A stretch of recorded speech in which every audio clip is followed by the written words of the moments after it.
What words of power do you use? Or what words of disempowerment do you use?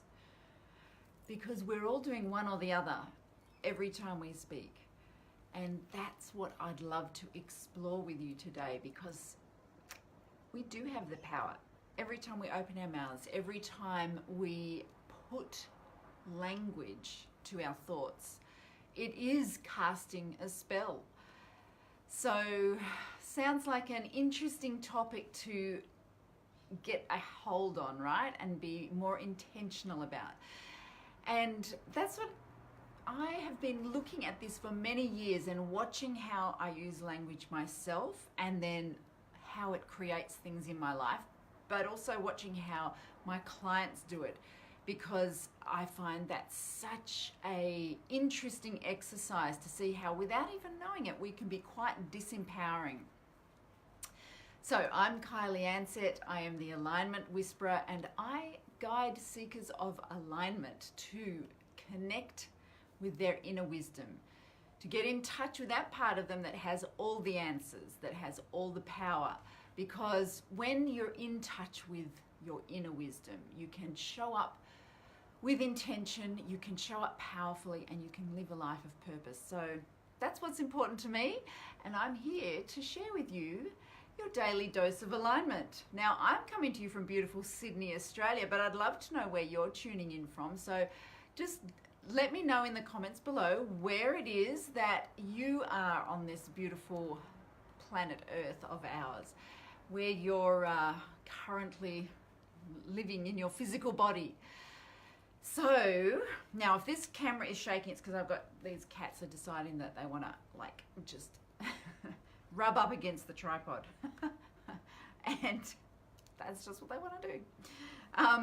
Okay, so spelling, it's interesting, isn't it? How we talk about spelling words and how we talk about casting a spell. Is that just a coincidence?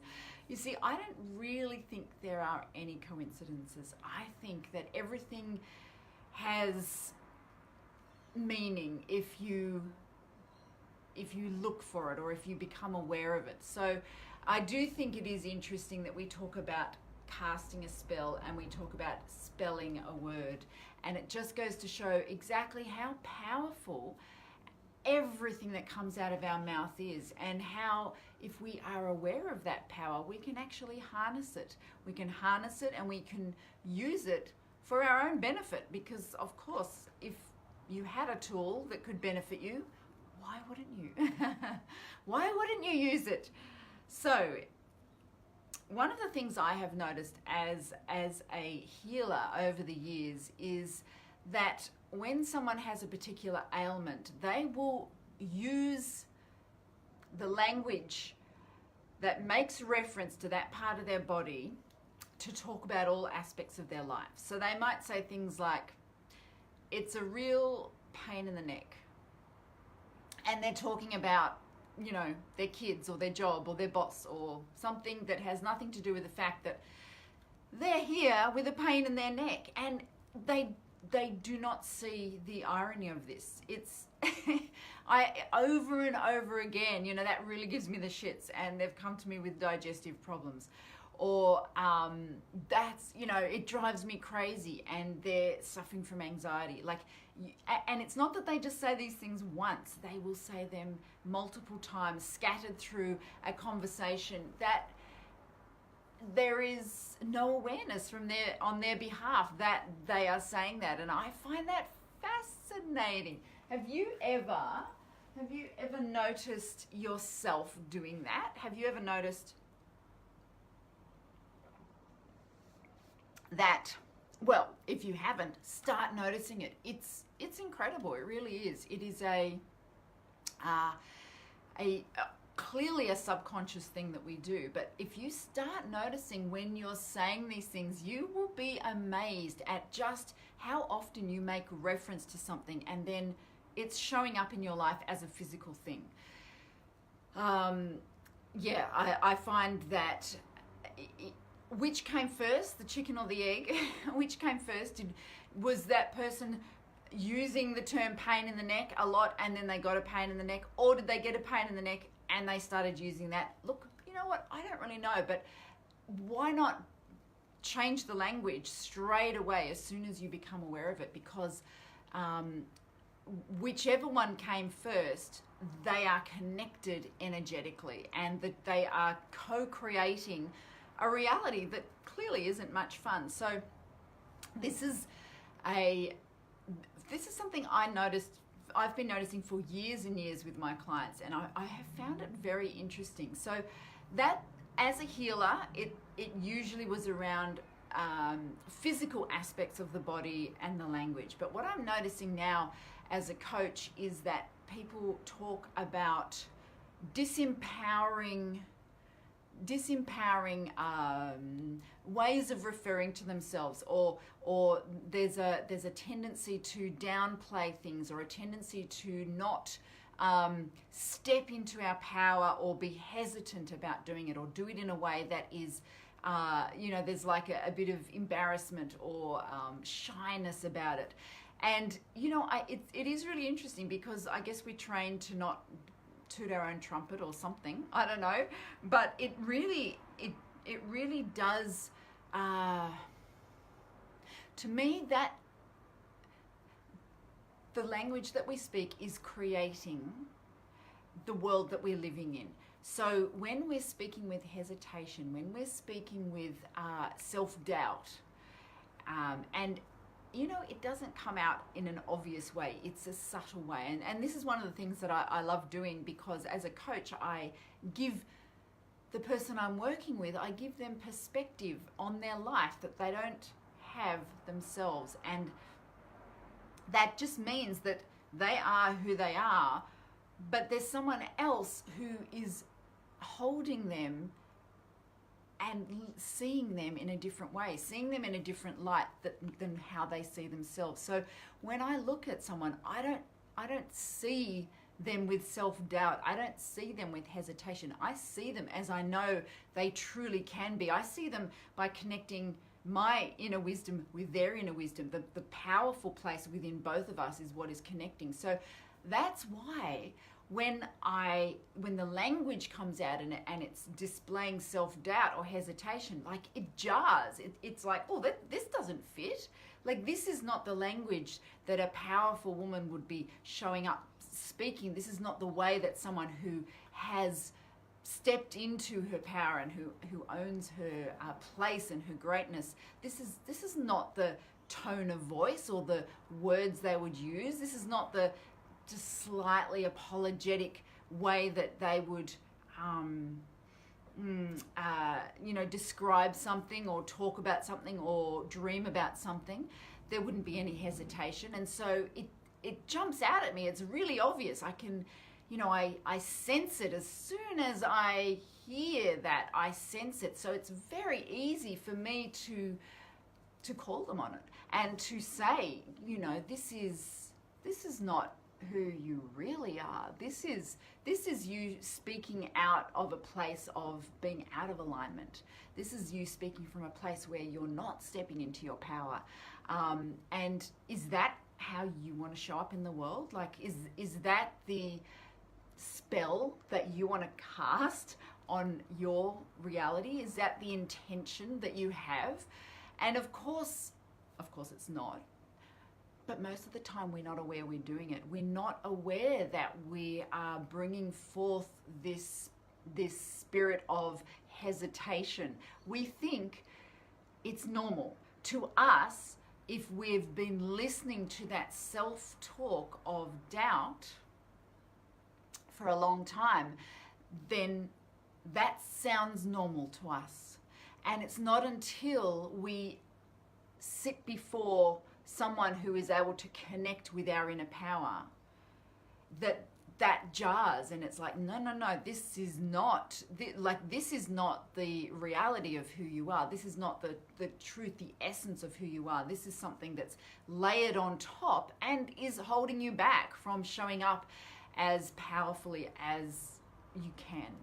So we can do that for ourselves. You don't need a coach to do this. You need to be your own coach. You need to step into that power and see yourself as you truly are, as that inner essence, which is why, like you hear at the beginning of every single one of my recordings, I say, you know, I'm here to connect you with your inner power, because once you do that, you don't need a coach to do it for you. You do it for yourself. You do it for yourself all the time, because that's how you see yourself.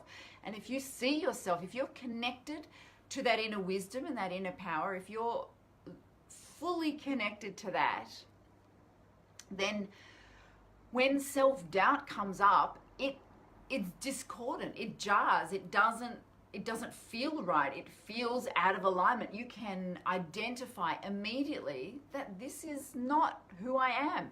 And so then you catch yourself and you readjust and you show up in the way you want to. You show up with intention, you show up the way that you know you truly are.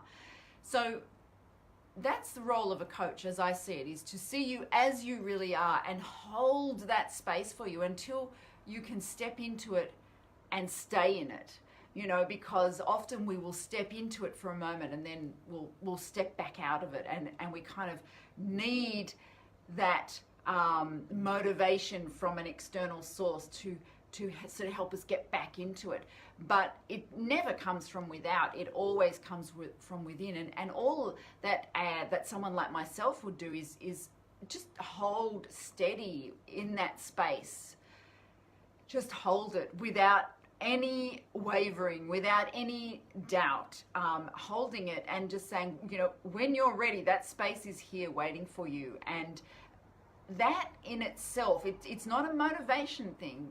It's just a belief thing. When someone else believes in you and your dreams even more than you do, you can't help but step up to it. And then it starts becoming natural. It starts becoming normal. It starts becoming something that this is who I am.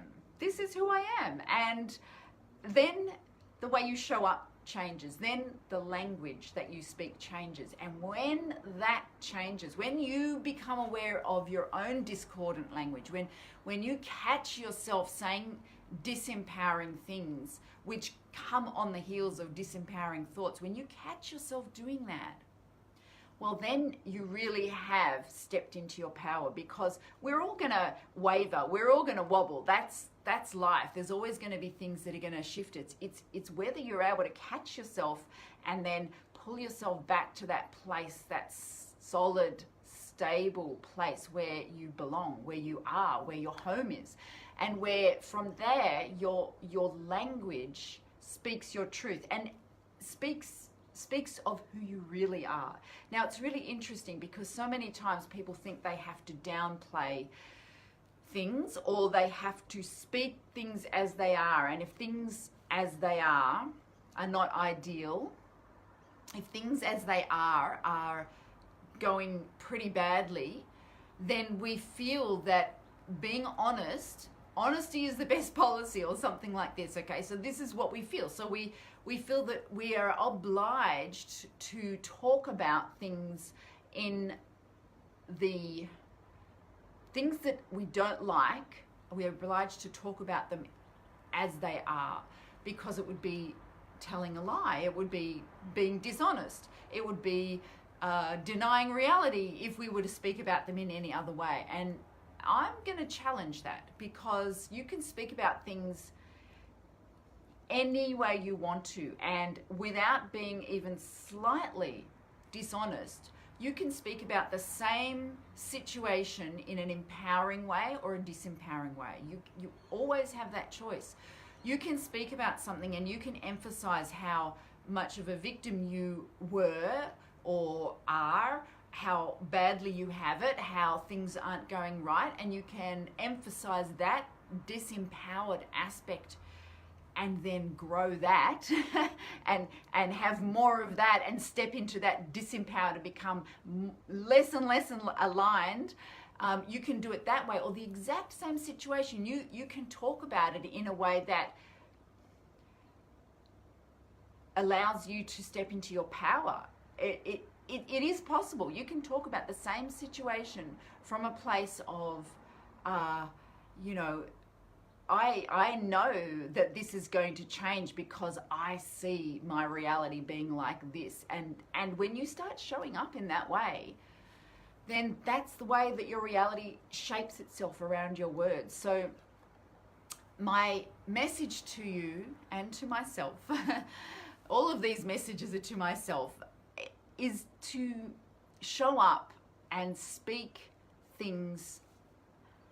Know that your words have power. Show up in a way that emphasizes that or that acknowledges that. Start becoming very intentional about the words you speak. Know that the words you speak are coming on the heels of the things that you think, and the words are just a more solid form of the thoughts that you have, and the next solid, even more solidified form of that energy is the manifested things around you. So you need to just start with that awareness and start looking at the spell that you're casting with your words and become more intentional about it. It's an incredibly easy thing to do and an incredibly powerful thing to do. So I am really excited to hear how that starts to change things for you, because I know when I started doing this with real intention and awareness, it was incredible. Really, it was something that there was no going back. There was no going back. You can't go from being aware to unaware. Once you've woken up, you're awake, and there's no kind of shutting your eyes again. It just doesn't work. Once you have seen how much power you have, you can't unsee that. So I'm sorry, but I'm here to help you see that. Not only see it, but step into it. So that's our fun and games today. I hope that was interesting. I hope that was gave you some food for thought, and thank you so much for spending your time and energy here with me in the Alignment Sandbox. And I want you to know, I want you to always know and always believe and always feel that the power is within you. Bye.